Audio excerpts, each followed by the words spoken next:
तर good morning मित्रांनो, जय शिवराय जय शंभूराजे. आज आपण सुरू करत आहोत दुसरा दिवस.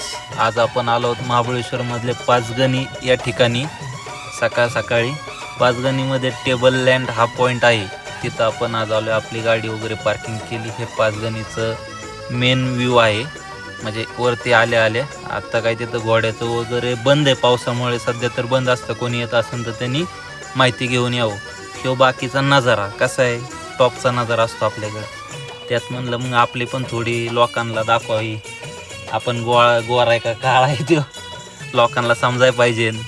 नाही तर उगाच ह्या भाऊचं भांडणं चालू होते, कुठली गाड्यांचा नंबर असतात त्यांचे, त्याच्यावर यांचं चालू होतं. इकडं लोकांचं फोटोशूट चालू होतं, कारण घोडा गाडी ओरिजिनल बंद होती. गाडीत येऊन बसलं, मग काय तिथून निघालो, आलो मेप्रो गार्डनला. मेप्रो गार्डनला हे तळं होतं. तिथून मग आपलं फुकाटचं आम्हाला खायला असतं. कोण ड्रायव्हर भाऊ येणार असेल तर त्यांनी यायचं, समोरच्या डेस्कवरनं ते काय असेल ते पार्सल घ्यायचं.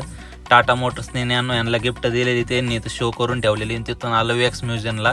इथं पण कमिशन वगैरे भेटतं जर कोणी येत असेल तर. मग काय थोडी राईड वगैरे केली आमच्या कस्टमरनी. तिथून थेट निघालो डायरेक्ट मार्केटला. बांग बांग बांग बांग बांग बांग गाडी नुसती दुराळ्यात पळवली. पावसात पळवायची मज्जा वेगळीच. मग काय मार्केटला आलो, पुरी बिरी बघितल्या जरा, गाडी मायना लावली. तिथं वातावरण एवढं झालतं की म्हणलं आता चहा वगैरे प्यावं. पण तेवढ्यात मग कणीस बघितलं, मग कणीस खायची आपली टायमिंग झालं. मग भाऊला म्हणलं कणीस भाजा आपल्याला मस्तपैकी, तूप बीप लाव आणि वरून चटणी टाक म्हणलं, त्याला पेरी पेरी एकदम कडकमध्ये. मग आलो संध्याकाळी, गाडी पार्किंगला केलं. मित्र होते भेटले आपले पुण्याचे वगैरे सर्व. टाइमपास